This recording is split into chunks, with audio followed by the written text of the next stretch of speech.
Muchas gracias, muchas gracias. Buenas noches a todos, bienvenidos. Ya veo que tenemos variedad, Ecuador, México, Guatemala, Salvador. Me da mucho gusto que podamos llevar esta plática o esta clase del día de hoy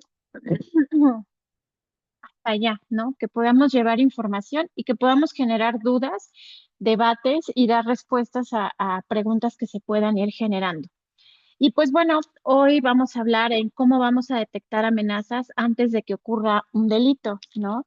Pero antes de empezar a aperturar el tema, quiero establecer algunas preguntas que durante el proceso de la clase nos va a permitir ir analizando o ir buscando respuestas conforme vamos liberando la información, ¿sí? Y pues son preguntas que tenemos que hacernos de manera básica o son preguntas que de alguna manera van a ser una herramienta para desarrollar toda la información que vamos a ver. Y pues estas preguntas es, ¿en qué momento comienza realmente un delito? Eh, ¿Comienza cuando el agresor ataca, cuando utiliza la violencia, cuando aparece un arma, cuando la víctima se encuentra frente al agresor? Estas preguntas nos hacen pensar, ¿no? Y mi propuesta hoy en esta clase es que pensemos de una manera diferente. Un delito no va a comenzar necesariamente en el momento del ataque. En muchos casos, el delito comienza desde antes, mucho tiempo atrás. Ajá. Comienza cuando alguien empieza a observar, cuando esa persona empieza a identificar una oportunidad, cuando selecciona un objetivo, cuando reconoció una vulnerabilidad de una población o una persona, y también comienza cuando esta persona inicia a vigilar, ¿sí? A su víctima, a su presa. Y precisamente ahí se encuentra una de las oportunidades más importantes para ir a la prevención. Esta presentación que hoy vamos a desarrollar no solamente va a formar parte de una idea muy concreta, que va a ser detectar una amenaza antes de que se convierta en un delito. No estamos hablando de adivinar un futuro, porque no se puede. No estamos hablando de identificar a una persona simplemente por su apariencia. Y tampoco vamos a hablar de asumir que una determinada característica física, social o psicológica se convierta de manera automática eh, para algún delincuente. Ajá. Y estamos hablando de algo que se vuelve más complejo. Tenemos que aprender a leer las conductas, los patrones, el contexto e indicadores de riesgo. Porque cuando observamos un hecho criminal, solamente después de que ocurrió, tenemos una historia. Ajá. Pero cuando somos capaces de identificar patrones antes de que ocurra este hecho criminal, tenemos una oportunidad de prevención. Y esa diferencia puede significar que haya una víctima menos. Ajá. Bueno, tenemos que detectar las amenazas antes del delito, ¿sí? Vamos a saber cómo se genera, vamos a empezar a identificar qué es un perfil conductual y la lectura de un hecho criminal. Ajá. Ay, perdón. Y bueno, utilizamos ahorita una palabra muy importante. ¿Por qué la prevención? La palabra es prevenir, prevención. ¿Y por qué lo es todo? Pues bueno, aquí nos da la prevención, dice que representa el 90% de una seguridad real, pero más allá de tomar este porcentaje como una medición científica de manera exacta, la idea central es lo importante. La prevención ocurre antes del evento. Ajá, yo no voy a poder prevenir si no observo y no analizo. Entonces, una vez que el ataque comienza, las posibilidades de control van a disminuir de una manera muy considerable. Pero tenemos que preguntarnos, ¿qué estamos observando antes del delito? Muchas veces nuestra atención está enfocada en el resultado, no en lo que va a pasar. Observamos a la víctima, observamos el daño, observamos el lugar y observamos las evidencias que tenemos. Pero necesitamos aprender a observar también el proceso antes de llegar al evento o al acto criminal, porque el agresor necesita tomar decisiones. Vamos a recordar que el agresor O el delincuente es una persona que está tomando decisiones, ajá, estructuró un plan para llegar a ese objetivo. ¿A quién vamos a observar? ¿Dónde? La duración del tiempo, en qué momento, qué características va a tener el entorno, qué tan fácil es acercarse a esto y qué tan fácil es escapar. ¿Qué quiero decir? El delito implica estas decisiones, ¿sí? Esta estructura, este plan estructurado para llevar a cabo mi objetivo. Y pues estas decisiones dejan huellas conductuales, ¿sí? ¿A quién va a elegir el delincuente? Pues el agresor siempre busca a una víctima fácil, una víctima que se pueda, alguien que esté distraído, que esté aislado o con menor control del entorno. Eh, ¿Les ha pasado que van en la calle y ven a la gente en el celular? Esta es una persona que está, que puede ser una víctima potencial, porque no va poniendo atención, va aislado en su mundo, ¿sí? Y con un menor control del entorno. No se da cuenta quién pasa, con quién choca, si va a subir o bajar, o si hay un alto o hay un siga, no se da cuenta. Entonces, este tipo de personas se vuelven más vulnerables de ser víctimas. Pero aquí quiero hacer una precisión muy importante. Cuando estamos hablando de vulnerabilidad, no estamos culpando a la víctima. Es muy importante dejar esto de manera fundamental, ¿sí? No es, no vamos a culpar a la víctima, ¿sí? ¿Qué quiero decir? Bueno, pues decir que un agresor puede identificar una oportunidad y eso no se va va a significar que la víctima sea responsable de lo que está sucediendo. ¿Por qué? Porque para empezar no se da cuenta. Ella viene metida en su mundo, ajá, y la responsabilidad pertenece al agresor. Sin embargo, si lo vemos desde la parte preventiva, necesitamos comprender cómo se construye una oportunidad criminal. Si lo vamos a enfocar desde la parte preventiva, yo como vulnerable o posible víctima, tengo que poner atención, ¿sí? Tengo que estar atenta a mi entorno. Porque si conocemos qué condiciones van a facilitar una conducta delictiva, podemos intervenir sobre estas conductas, ¿sí? Vamos a poder modificar nuestro entorno, vamos a poder incrementar la vigilancia, podemos reconocer conductas sospechosas y podemos establecer protocolos. También vamos a poder reducir las oportunidades para el criminal. La prevención no tiene que consistir únicamente en decirle a la población, oye, ten cuidado, ¿no? La prevención profesional consiste en identificar estos riesgos y modificar las condiciones. O sea, ¿desde dónde va a venir la prevención? Desde los especialistas, desde los profesionales. Ajá. Y pues bueno, vamos a hablar del ciclo del delito, que es la pista está antes del ataque. Esta diapositiva nos presenta tres momentos, ¿sí? La selección, la vigilancia y la ejecución. Esta estructura es muy importante porque normalmente nos va a presentar la atención a la ejecución, ¿sí? La ejecución es el último punto y es cómo se va a ejecutar esa eventualidad o ese evento criminal. Y en el momento en el que ocurre este ataque, eh, vamos a poder desarrollar la selección y la vigilancia, todo este proceso conductual que pone en pie este criminal, este delincuente. Y bueno, pero vamos a verlo desde una perspectiva preventiva. Las fases anteriores son mucho más interesantes. ¿Por qué? ¿Por qué? ¿Por qué pueden ser interesantes? Porque todavía existe un margen para poder intervenir. Y vamos a imaginar que una persona que observa repetidamente un determinado lugar, ¿no? No basta solamente con decir está ahí, por lo tanto es un delincuente, ¿no? Esa persona puede tener otro contexto social y no necesariamente que vaya a ejercer alguna situación de violencia o que empiece a vigilar para ver quién es su siguiente víctima. Eso sería un gran error, ¿sí? Verlo desde primera manera así, ¿sí?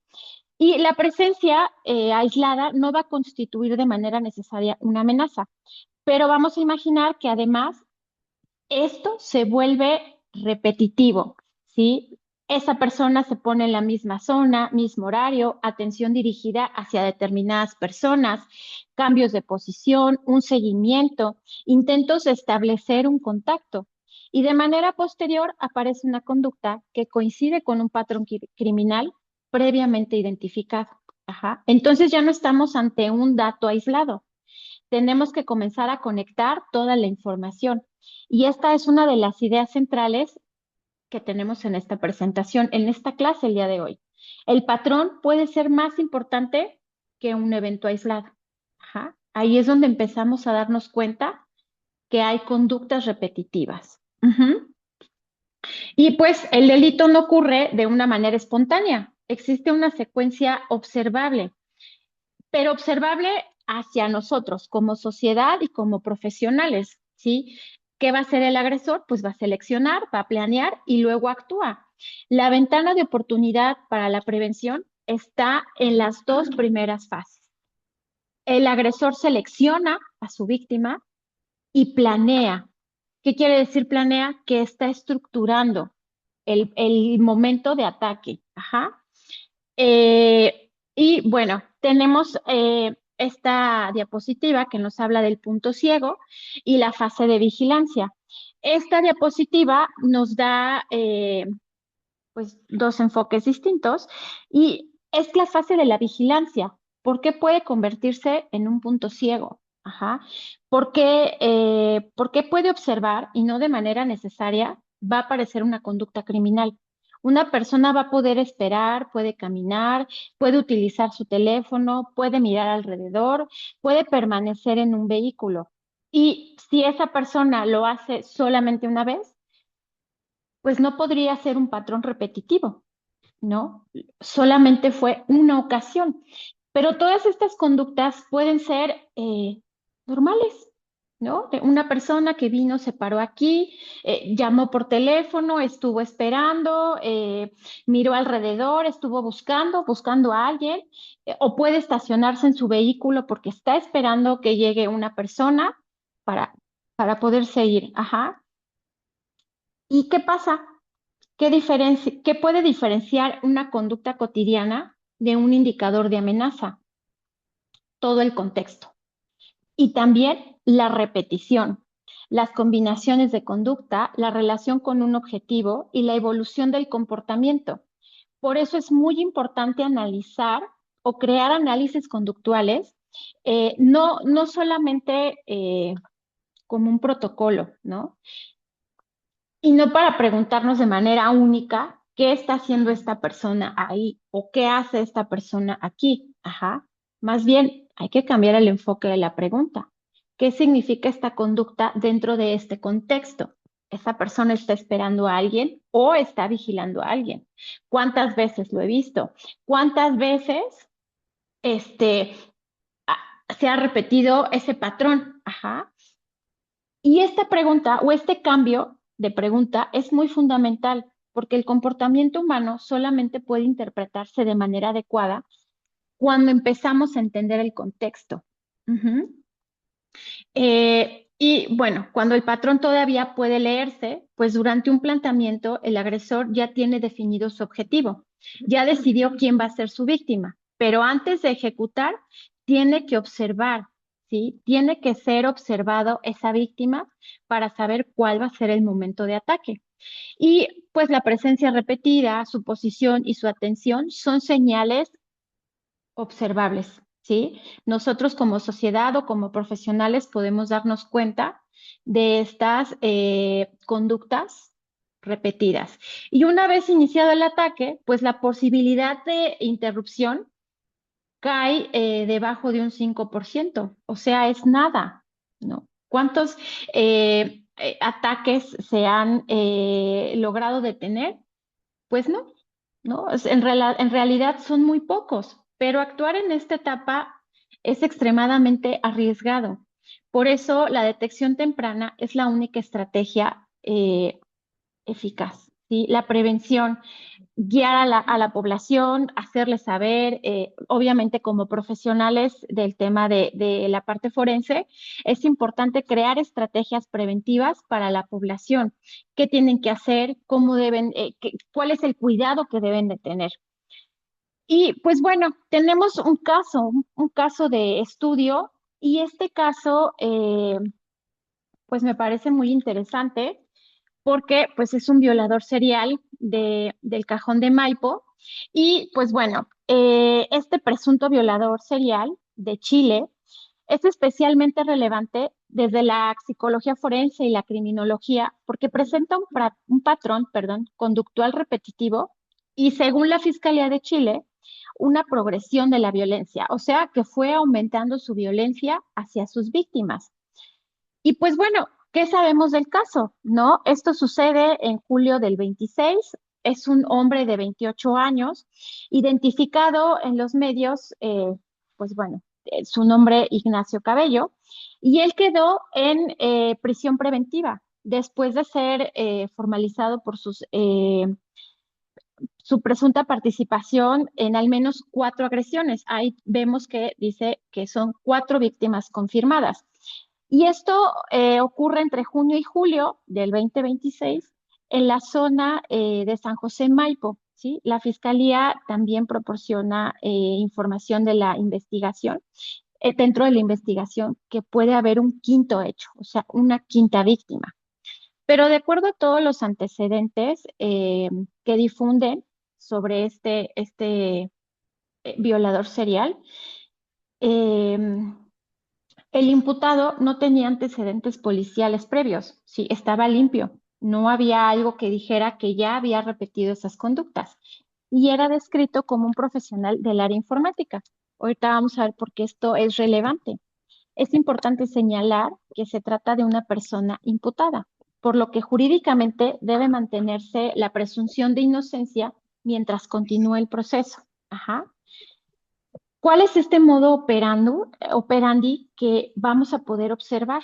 Ajá, la captación de las víctimas. Él utilizaba las redes sociales y las aplicaciones de citas, en algunos casos, ¿no? Eh, y habría abordado de manera directa, o sea, no todas las víctimas eran por las redes sociales, sino que algunas fueron en la vía pública. ¿Qué tenía esta persona a su favor? Tenía cómo trasladar a sus víctimas, ¿sí? Eran llevadas en una camioneta roja, perdón, hacia el sector de los areneros. Es el área descrita como donde aislaba a sus víctimas y donde había poca iluminación. Entonces ya estamos viendo un poco más de la clave de este personaje. Ahora, tenía un control y violencia. Ajá. Según lo que decía la información de la fiscalía, este personaje empleaba amenazas, agresiones físicas, tenía arma blanca para someter a sus víctimas. Entonces, tenía cómo poder controlarlas, ¿sí? Y esto no deja de ser violencia. Todo lo contrario, esto le ayudaba para tener a las víctimas a su favor. Y pues una repetición del escenario, que sería la zona geográfica, ajá. Y era el uso recurrente del mismo vehículo y de una zona donde él cometía el delito. Y lo que permitió a los investigadores identificar un patrón común entre los casos. Y esto que decía la fiscalía, que los ataques pues eran nocturnos, menos luz, donde tenía la facilidad de violar a sus víctimas y de manera progresiva, de manera paulatina, iba subiendo la violencia, iba escalando la manera en cómo las violentaba de los primeros hechos a los posteriores. Ajá. Y vamos a ver un enfoque desde la parte completamente de psicología. Eh, ¿Qué es el modo operandi? La conducta que se vuelve necesaria para llevar a cabo el delito. ¿Cómo capto, traslado, la elección de lugares que estén aislados? O sea, investigo qué lugares son con menos luz, menos gente, que estén menos transitados y que tengan la posibilidad de culminar el acto, ¿sí? Tenía su vehículo, ¿sí? Eran mecanismos que tenía él para controlar a la víctima. Tenemos un patrón criminal, ¿sí? La repetición de elementos similares entre diferentes hechos, lo que le permitió relacionar, lo que permite a la investigación relacionar todos estos hechos. La escala de violencia, pues los antecedentes difundidos por a las autoridades, pues apuntan que había un aumento de la intensidad de las agresiones de las primeras a las últimas víctimas. Y también hay algo que vamos a tener que es la firma criminal. Aquí no podemos confundirla con el modus operandi, ¿sí? La firma se refiere a las conductas que pueden estar relacionadas con necesidades psicológicas particulares y particulares del agresor y que no necesariamente son indispensables para poder cometer un delito, ¿sí? Algunos de estos agresores suelen quedarse con cosas de las víctimas como un recuerdo o como un trofeo. Pero hay algo que es muy importante desde la psicología criminal, ¿sí? Eh, bueno, durante este caso, algunos medios señalaban que el imputado se habría denominado como un psicópata. Esto no va a permitir establecer que este personaje tenga una psicopatía, ¿no? Una autodeclaración,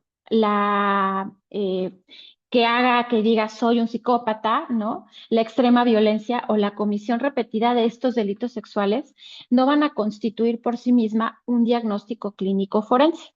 Se requiere de ciertas evaluaciones, ciertas pruebas, una entrevista clínica, cierto análisis para diagnosticar a este tipo de personas. Y la psicopatía no requiere una evaluación, más bien, la psicopatía requiere una evaluación muy especializada con criterios muy específicos, ¿sí? Entonces, es hacer la evaluación normal más esta evaluación especializada.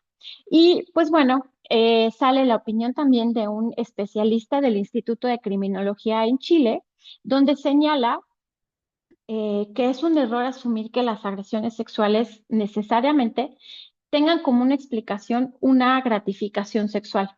Puede existir un componente relacionado como el poder, el control, la dominación y otras motivaciones, ¿no? Pero pues podemos ver aquí en la diapositiva que su lugar para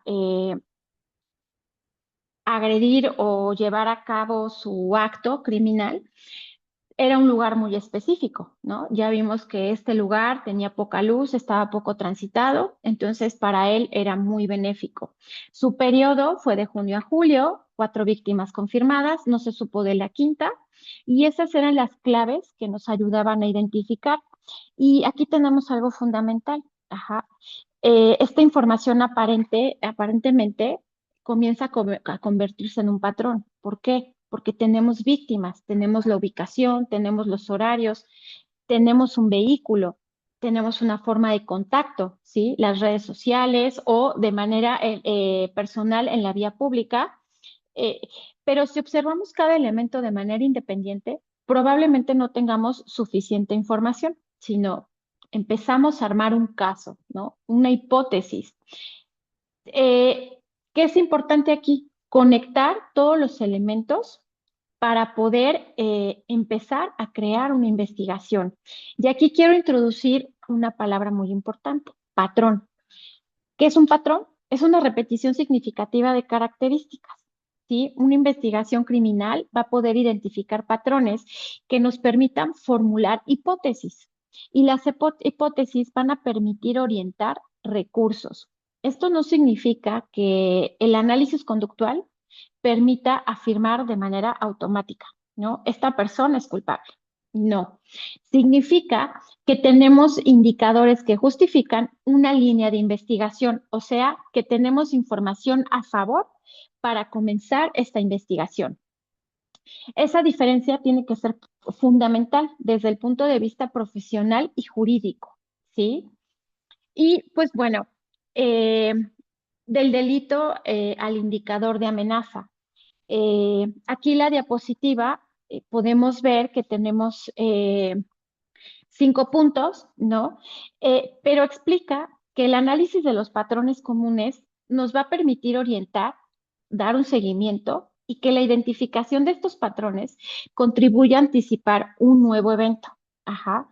Aquí vamos a encontrar una de las ideas más poderosas de toda la presentación: convertir información retrospectiva en prevención prospectiva. ¿Qué quiere decir esto? Pues normalmente investigamos hacia atrás. Tenemos un delito y vamos a preguntarnos qué ocurrió, quién lo hizo, cómo ocurrió y por qué ocurrió. Pero el análisis criminal también puede mirar hacia adelante. Si tenemos, como por ejemplo, estas herramientas, ¿no? El vehículo, la zona, los horarios y el modo operandi, que es lo que ir hacia atrás nos va a permitir irnos dando una idea de este perfil que vamos a crear. Y podemos preguntarnos, ¿no? ¿Dónde podría volver a ocurrir? ¿Cuándo podría repetirse? Ajá. ¿Y qué características tendría un nuevo objetivo? ¿Sí? ¿Qué tipo de víctima es la que está buscando y si las víctimas se parecen? Y esta es una transición del análisis a la acción, ¿sí? Ya no se queda solamente ahí, sino que lo vamos a resumir en tres verbos. Reconocer, que es reconocer estas similitudes entre casos aparentemente aislados o que creemos que pueden ser aislados. Conectar, vincular este modo operandi, contexto y el comportamiento de la persona. Y anticipar, proyectar un posible próximo evento. Ajá. Y quiero detenerme en esta palabra anticipar, porque no significa predecir con certeza. ¿Sí? Acuérdense que no leemos la bolita de cristal, no leemos la mente, pero con ciertas conductas podemos empezar a identificar en qué momento, ajá, se puede volver o puede ocurrir otro hecho similar. Y significa construir escenarios probables con base a la información que ya tenemos disponible. Eh, y pues nos habla de la víctima, el patrón común, el modus operandi, el vehículo, zona y horario y el nuevo ataque predecible. Esto es lo más importante para poder empezar a darle forma a un perfil. Ujú. Y pues aquí tenemos el reconocer, conectar y anticipar, ¿sí? Del análisis a la acción. Es el valor de análisis criminal que va a radicar en convertir datos dispersos, ¿sí? En víctimas, en zonas horarias, en vehículos y en una señal de alerta operativa. ¿Qué le voy a decir yo al equipo que busque, que en lo que se enfoca, en lo que tiene que buscar, en lo que tiene que estar alerta? Y pues bueno, ¿cómo construir un perfil para anticipar conductas delictivas?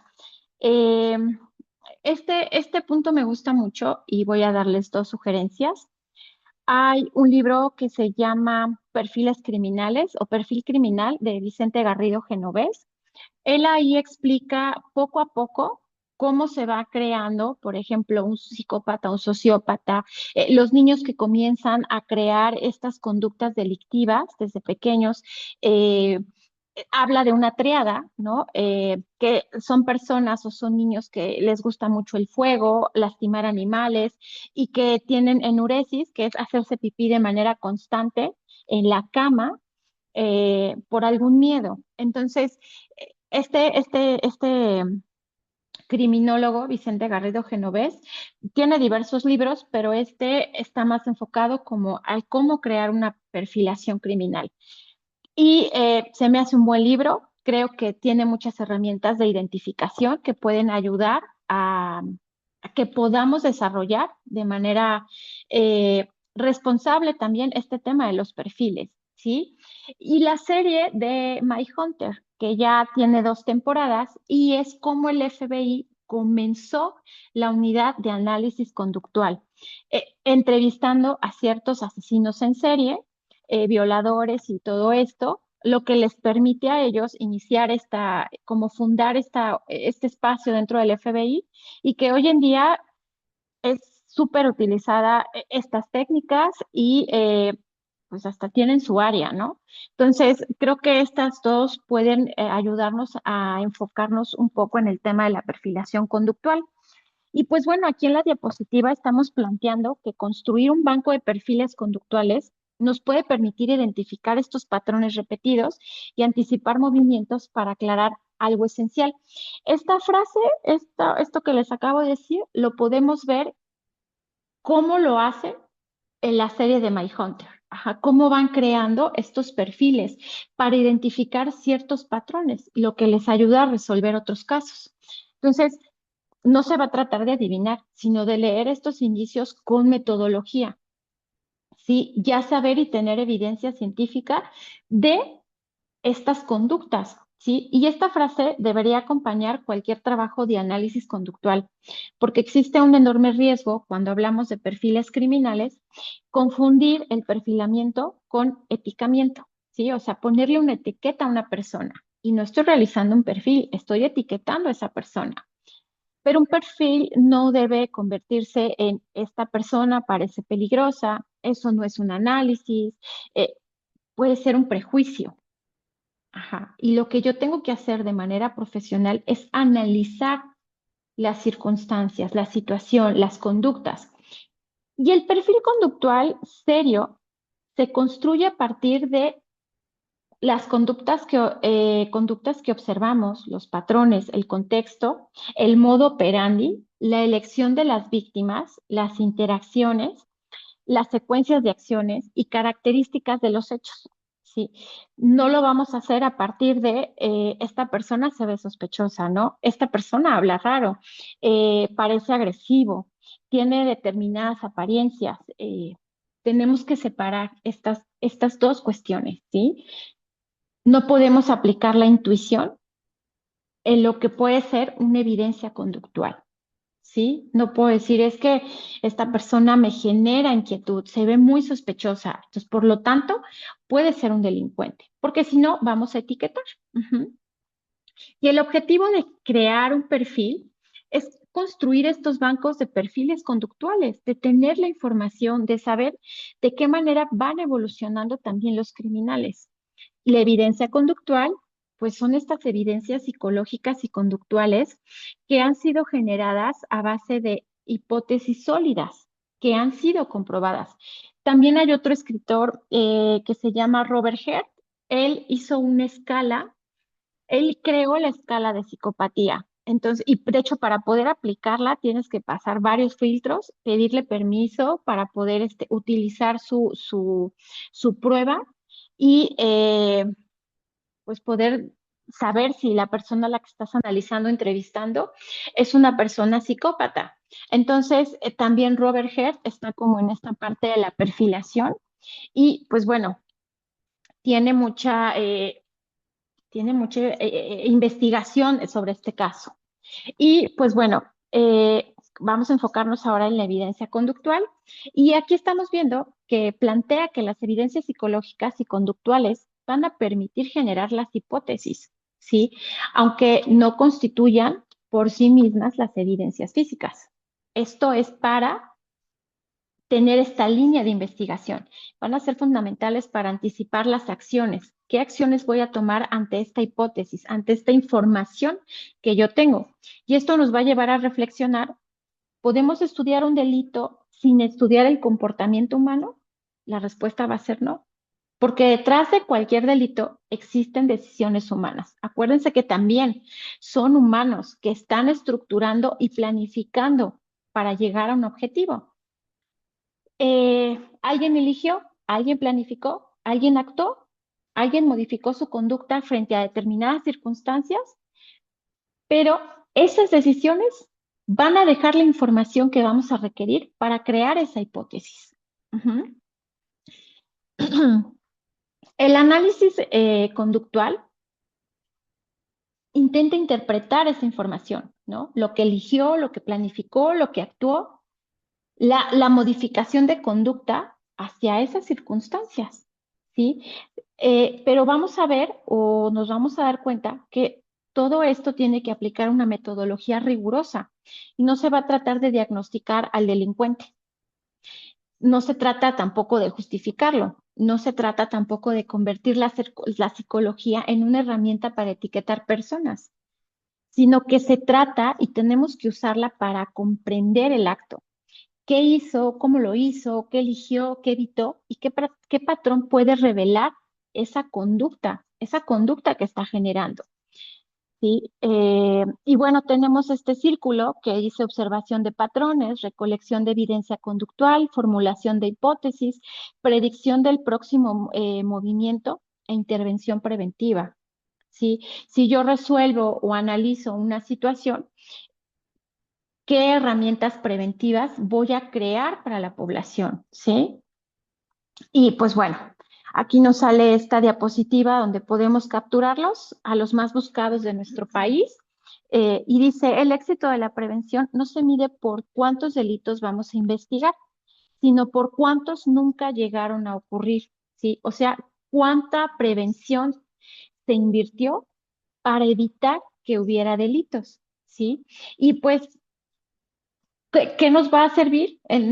¿Cómo nos vamos a poder guiar? Pues en las unidades especializadas vamos a poder examinar, perdón, factores psicológicos y conductuales presentes en el delito, ¿sí? ¿Cómo actúa el agresor? ¿Qué eligió? ¿Qué evitó? ¿Y qué puede revelar eso sobre su perfil psicológico? Y esta metodología es inferencial. ¿Qué quiero decir con esto? Pues que vamos a observar conductas, analizamos patrones, formulamos hipótesis y posterior a estas hipótesis que vamos formulando, deben concentrarse en otros elementos de investigación. Y esto es muy importante, chicos y chicas, ¿sí? Una hipótesis no es una verdad, es una explicación provisional de la que debe ser evaluada. Ajá. No es de esto es verdad, esto es ley, no. Por eso el análisis conductual tiene que funcionar mejor cuando se integra con una investigación criminal, inteligencia, análisis de información, criminología, psicología forense, criminalística y un trabajo operativo multidisciplinario. No va a funcionar si se hacen las disciplinas aisladas. Tiene que ser en conjunto. Esta es una pieza dentro de un sistema que nos puede ayudar a lo mejor a crear estos perfiles para atrapar a estas personas. Pero si lo seguimos haciendo aislado, no hay una conexión, no podemos generar un vínculo. Y podemos detectar al siguiente agresor haciéndolo así.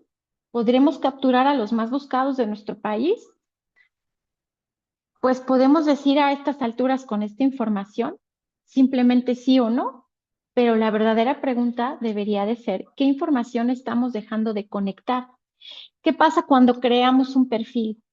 Conectamos toda la información, porque en muchas ocasiones existen datos, por muy simples, que nos pueden ayudar a seguir sacando información, ¿sí? No necesariamente tenemos que tener reportes, tener denuncias, imágenes, horarios, vehículo, la comunicación, cómo buscaba a sus víctimas, los lugares, las víctimas, ¿no? Si había una similitud en las víctimas, qué comportamientos tenemos. El problema puede ser la ausencia de información, ¿sí? Pero yo tengo que saber qué información me sirve y qué información no me sirve de manera multidisciplinaria. Por eso la importancia. Y puede ser la incapacidad de convertir información dispersa en un conocimiento operativo. Y aquí aparece nuevamente el valor del análisis, la importancia de analizar toda la evidencia, toda la información, porque no necesitamos necesariamente más datos. Posiblemente con la información que tenemos podemos generar, acomodar y estructurar esa información. Ajá.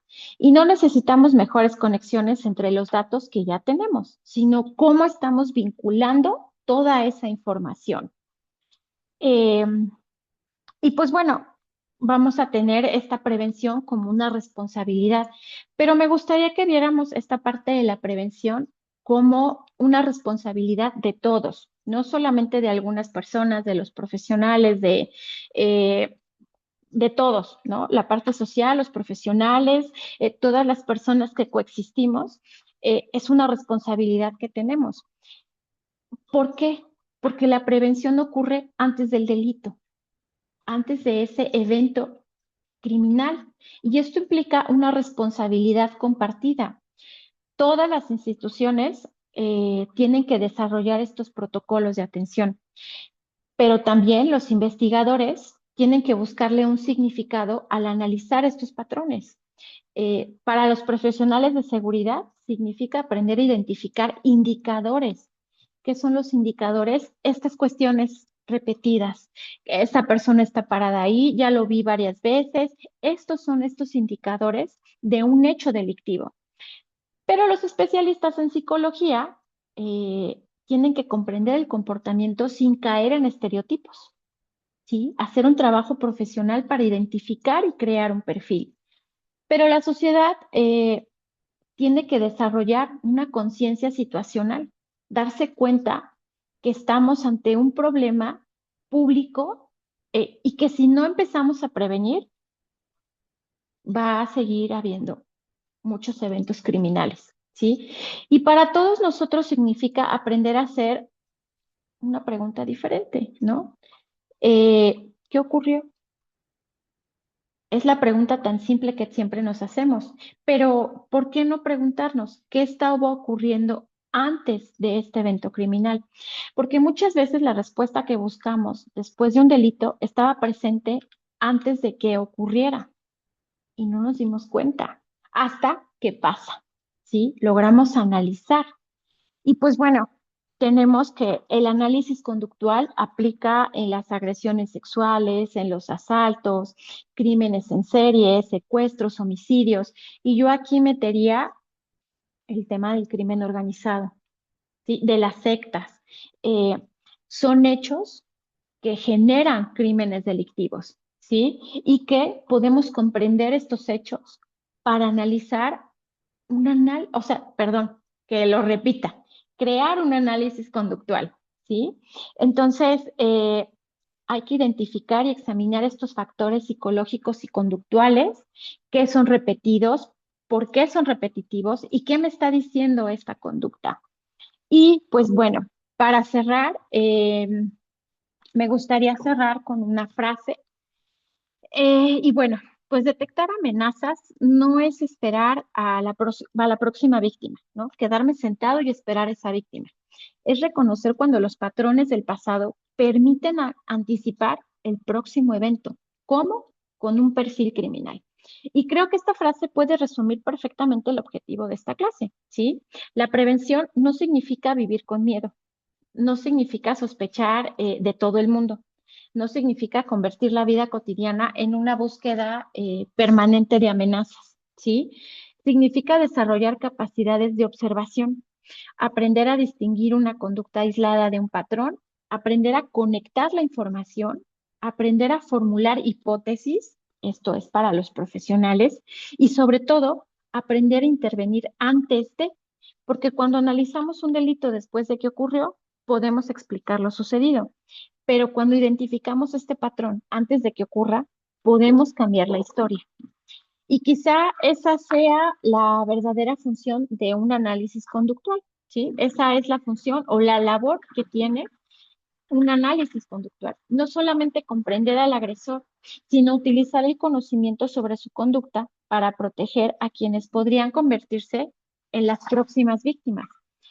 Por eso les voy a dejar estas tres palabras, ¿no? Reconocer es reconocer los indicadores, conectar la información y anticipar estos escenarios para intervenir, porque el éxito de la prevención no debería medirse solamente por cuántos delitos investigamos, ¿no? También debería medirse por todos aquellos delitos que nunca llegaron a ocurrir, ¿sí? Entonces, esta frase que viene con las imágenes de los delincuentes, creo que nos deja mucho que pensar, ¿sí? Entonces, pues les dejo esta información. Agradezco mucho el que se hayan conectado y pues ahora sí, dejamos el espacio para preguntas. Perfecto, te agradecemos a ti, estimada Amparo. Por favor, todos los que deseen desarrollar su pregunta, levanten la mano.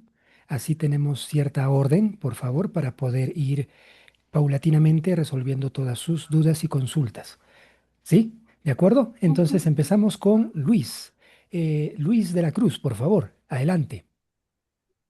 Hola, Amparo. Excelente eh, exposición. Quedé muy claro. Solo tengo unas dos preguntas nada más. Claro, ¿Es lo mismo, es lo mismo perfilamiento delictivo que perfilamiento criminal? Y la otra sí, pregunta, ¿podemos ajá, obtener de los secuestradores patrones? sí. La primera pregunta es sí, es lo mismo, es analizar, ¿no? Es la misma, es el mismo enfoque, es analizar la información, vincular la información, eh, va a representar esta zona geográfica, el modo operandi, la firma, todo, ¿no? Entonces sí, sí es lo mismo. Y al final estamos hablando de hechos delictivos, ¿no? En ambas partes. Entonces sí, es lo mismo.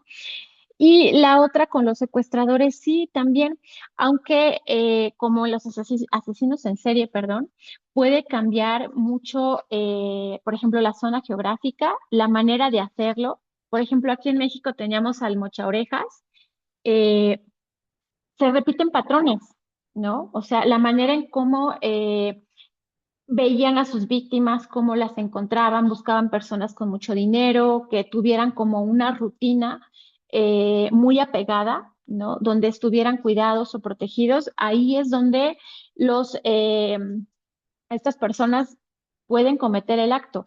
Pero también se puede crear un perfil con esta población. ¿Sí? Con los secuestradores, como con el crimen organizado, como eh, eh, o sea, cualquier acto delictivo puede tener su perfil criminal. ¿Cómo? Analizando con un enfoque profesional toda esta información para empezar a crear estos perfiles. Muchísimas gracias. A ti, Luis. Siguiente pregunta, por favor, para nuestra docente. Hace un momento estaban, creo, tres levantando la mano. Ahora como que no se están animando muy bien. Por favor, con mucha Anímense, confianza, estamos chicos, entre anímense. amigos. Hola, buenas Francisco noches. Reyes, Buenas adelante, Francisco Reyes, noches. Francisco. mucho gusto, maestra. Es con Mucho relación a lo gusto, último Francisco. que usted está manifestando, que Ujú. el día de hoy tuve una audiencia de violencia intrafamiliar y en las audiencias yo siempre solicito el acompañamiento para las víctimas a la unidad de atención de víctimas de violencia de género de la Corte Suprema de Justicia. Acá en Ajá, San Miguel, en El Salvador, nosotros tenemos una unidad que nos proporciona, cuando se le solicita, una psicóloga para darle acompañamiento a la víctima. Lo que le ok. quiero comentar es, en relación a lo que usted está manifestando, se me vino a la memoria inmediatamente el caso.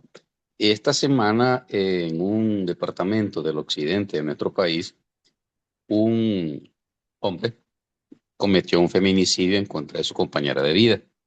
Ujú, Y lo que me llamó la atención cuando estábamos comentando el caso con la psicóloga después de la audiencia fue el hecho que me ujú, comentó ella, que a consecuencia de eso, la unidad de atención de víctimas de violencia de género está pensando en cambiar sus protocolos a efecto de ser más proactiva y no reactiva, debido a que este sujeto que mató a su compañera de vida ya estaba en varios programas que ellos estaban impartiendo a efecto de poder determinar algunas circunstancias de agresividad de parte de él.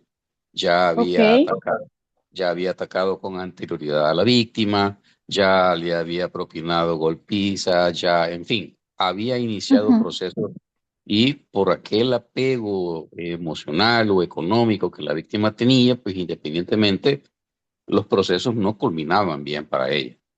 La situación es que lo que ella me comentaba viene a dar completamente con todo lo que usted está manifestando.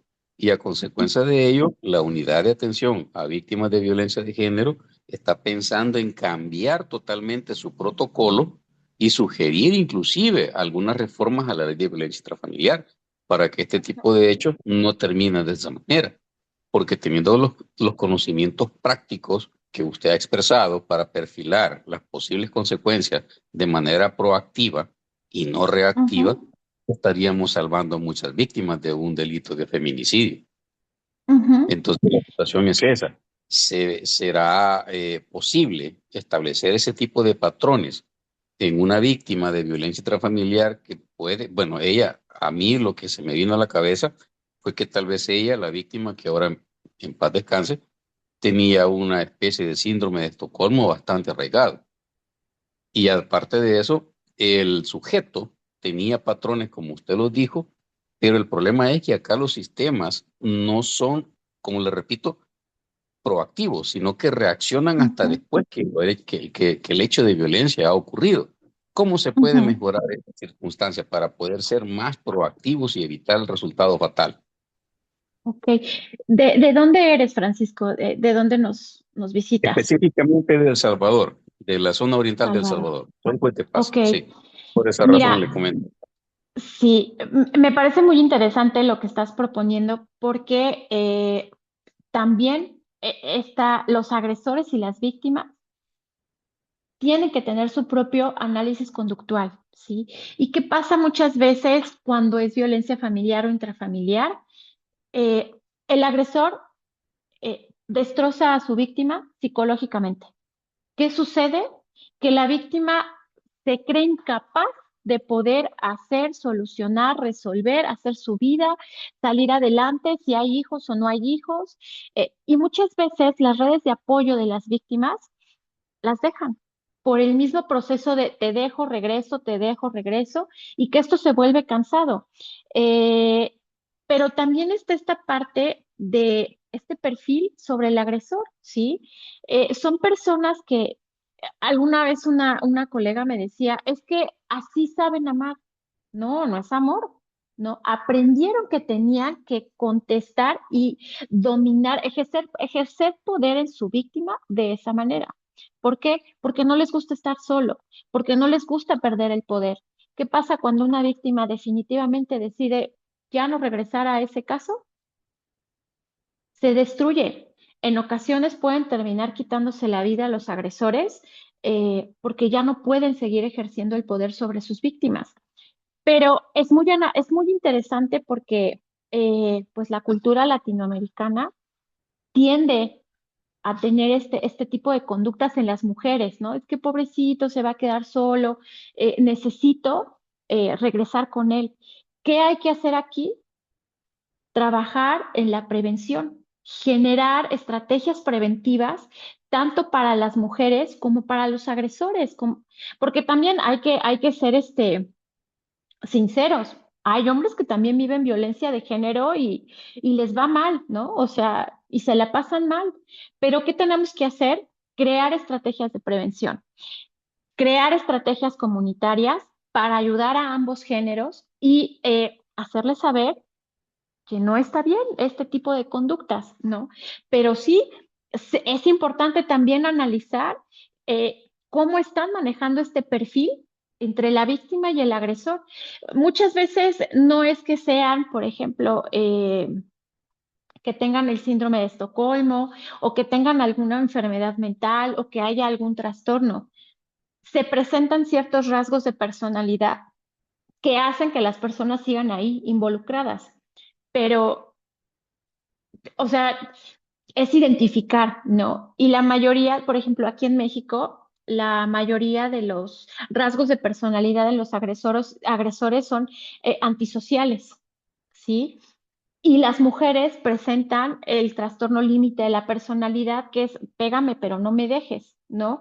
Y ella sigue generando estas conductas de riesgo. Entonces, yo creo que sería muy importante eh, dentro de esta reestructura que piensan hacer o que les gustaría hacer, meter mucho la parte preventiva, con psicólogos forenses que puedan ayudar a aterrizar estos perfiles y cómo podemos trabajar estos perfiles eh, desde todo lo positivo, ¿no? De qué tipo de talleres, qué tipo de herramientas, qué tipo de cosas o programas sociales podemos crear para estas poblaciones y ayudarlos, porque también los agresores sufren, tuvieron una infancia terrible y es como aprendieron a comunicarse con la sociedad a base de violencia, ¿no? Entonces, esto puede ayudarte mucho trabajar sobre la prevención. No sé si contesto tu pregunta, Francisco.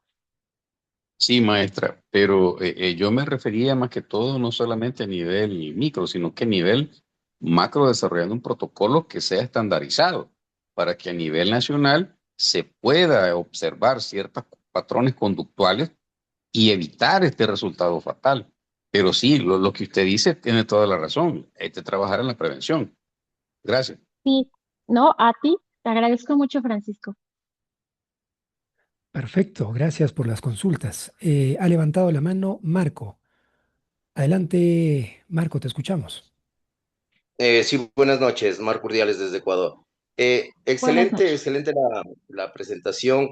Yo quería saber si aparte de los perfiles que están basados específicamente a los criminales, también qué pasa con el tema de la justicia restaurativa. No sé si dentro de este contexto de lo que estamos conversando, también podríamos aplicar algo de justicia restaurativa para que no solo sea la Ajá. justicia común la que dicte una sentencia en la cual le dice va 20, 15, 30 años a la cárcel, pero ¿qué pasa con la justicia restaurativa? ¿Qué pasa con las víctimas? Sí, el Pues, perfilamiento está bien, ajá. que de pronto, sabemos que de pronto, basados en toda la evidencia, nosotros podemos detectar y podemos evitar, ¿sí? Ujú. Que suceda. Pero ¿qué pasa Ok. con lo que ya sucedió? ¿Qué pasa con las víctimas?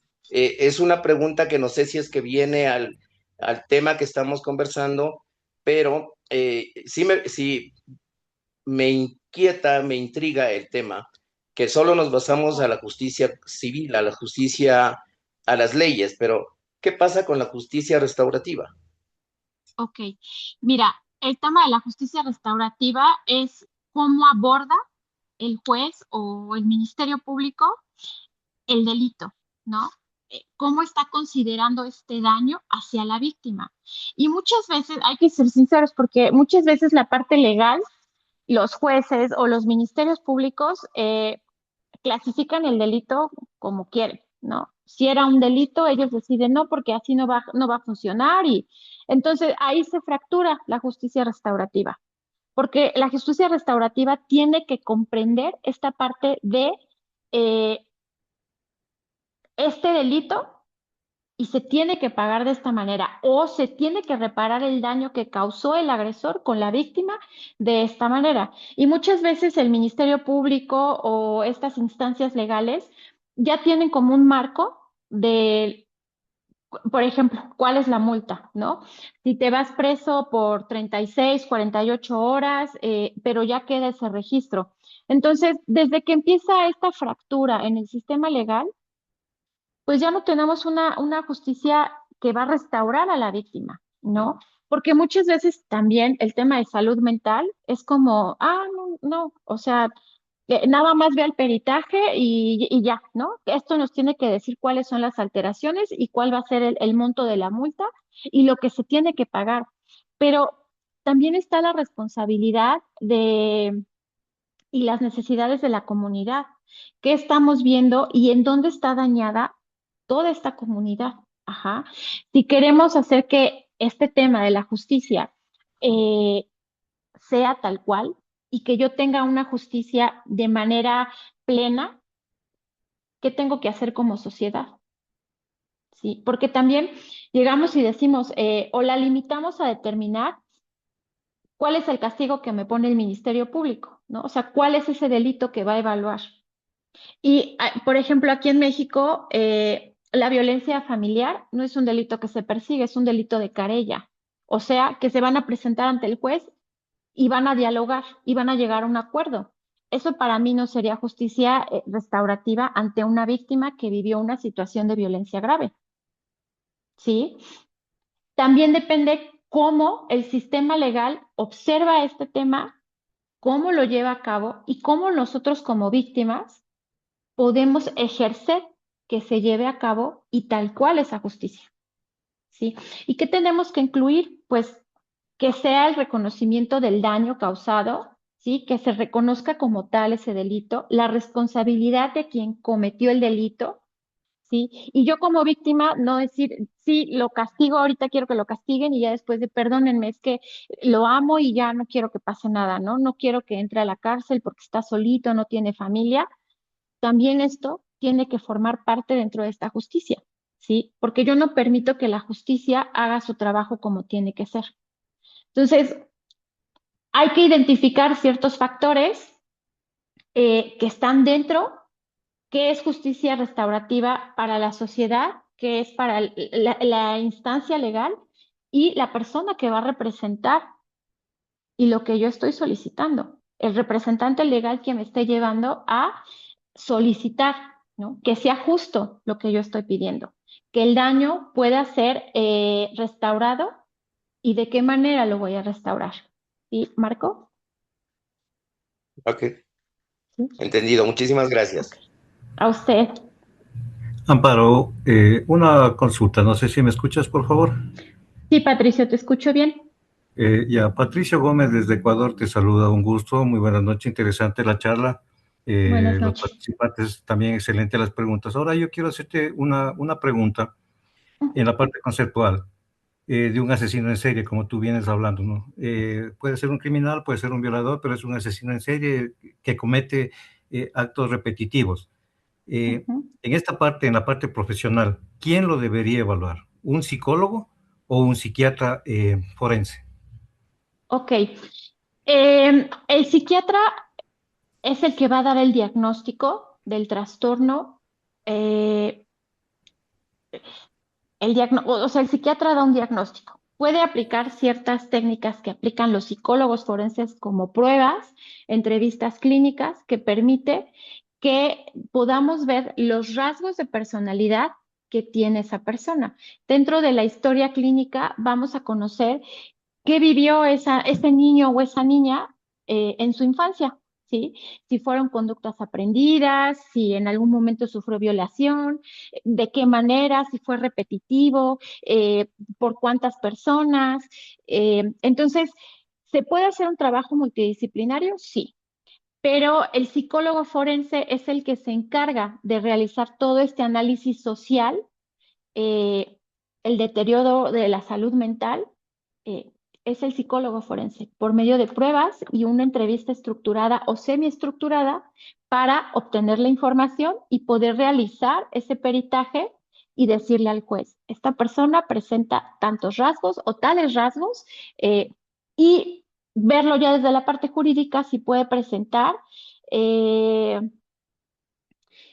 este, algún proceso de imputabilidad que no pueda ser evaluado porque a lo mejor esa persona tiene un problema grave de salud mental y no reconoce lo que está viviendo, ¿no? Lo que pasó o no recuerda lo que pasó.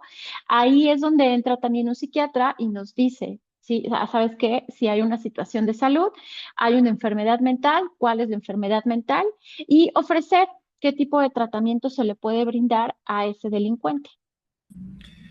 Correcto, pero la pregunta en sí es, la situación por estas deficiencias o estas falencias que hay en la parte profesional de la psicología de los dos campos, personas que están sujetas o Ujú, catalogados como asesinos en serie quedan libres, sujetos a tratamientos inocuos, que los abogados se prestan para este tipo de defensas.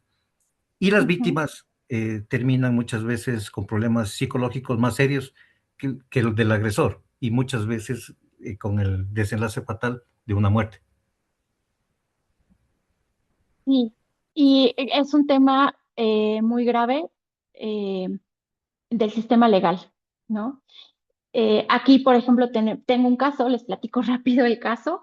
Es una madre buscadora, ya saben que aquí en México tenemos a las madres buscadoras que hacen el trabajo de las fiscalías, y esta persona, esta señora, ya tienen detenido a la persona que mató a su hija. Ella ha presentado las pruebas, ella es víctima. En todo esto es una víctima, está desgastada mentalmente, físicamente y sigue buscando hijos de otras mujeres, porque forma parte de esta organización, de buscar darle esperanza a otras mujeres. Y, pero hay un tema muy interesante que cuando me contó, yo dije, ¿cómo es posible? Él también tiene derechos. Entonces, no lo pueden juzgar porque es una persona sujeta de derechos. Entonces, ¿quién está fallando aquí? ¿La señora, el señor o el sistema legal que defiende a un feminicida que ya está detenido, pero que no le quieren dar sentencia porque el señor tiene derechos. Entonces, en este caso, creo que hay que fortalecer al sistema legal, ¿sí? El trabajo que hacen los psicólogos forenses o los psiquiatras forenses a veces es muy pobre para las fiscalías, ¿no? No tiene tanto valor, no tiene tanto peso, porque la salud mental no importa. Entonces, es evaluar desde dónde viene la deficiencia eh, para resolver este tipo de cosas, ¿no? Si eres un asesino, pues sí, te vas a la cárcel, ¿no? Pero hay que evaluar y decir, a ver, ¿cuál fue tu problema? Eres víctima, se te evalúa y se te dice y se te da una justicia restaurativa para que puedas seguir con tu vida. Pero el sistema legal a veces no ayuda mucho. Sí, la verdad es un tema muy interesante porque no solamente es ver qué conductas ejerce el violador o un asesino serial, sino conocer también la historia, ¿no? Saber qué lo motivó, qué lo llevó, por qué ejerció esas conductas. Pero a veces es como muy ambiguo, ¿no? Pero es un tema muy complejo, o sea, hay que complementar un perfil criminal con más cosas, ¿no? O sea, aquí fue como una empapadita, porque es un tema Claro. muy largo, es un tema muy interesante y pues esperemos que podamos tener la oportunidad de ampliarlo, porque sí, hay muchas cosas que pueden ayudarnos, pero también hay algo muy interesante, ¿no? Nos genera mucho morbo, ay, el asesino y estamos como en esta parte del morbo, pero no nos damos realmente cuenta de la peligrosidad, ¿no? Y normalizamos este tipo de cosas también. Y con lo que decía Patricio, creo que a nivel cultural, se pueden abrir varias líneas de investigación, ¿no? Análisis se puede crear un mismo protocolo para toda Latinoamérica, se puede crear qué tipos de estrategias o qué tipos de cuestiones para ayudar y Compromiso. proteger a otras personas. Exacto, compromisos de países, ¿no? Pero Y de ese es las, un tema muy interesante. y de las instituciones también, porque a veces pasan que hay señoras, familias que denuncian, no llegan en tiempo y forma, los sueltan, después ya es tarde, ya la mató, ya la violó, en fin. Exacto. Sí, y también la ley pues no ayuda, ¿no? No participa mucho como de manera concreta para ayudarnos a generar esta parte de la justicia restaurativa para las Exacto. víctimas. Entonces, es un tema padrísimo. Creo Muchas que gracias. podríamos después generar más pláticas, más información sobre esto, porque sí es un tema muy bueno.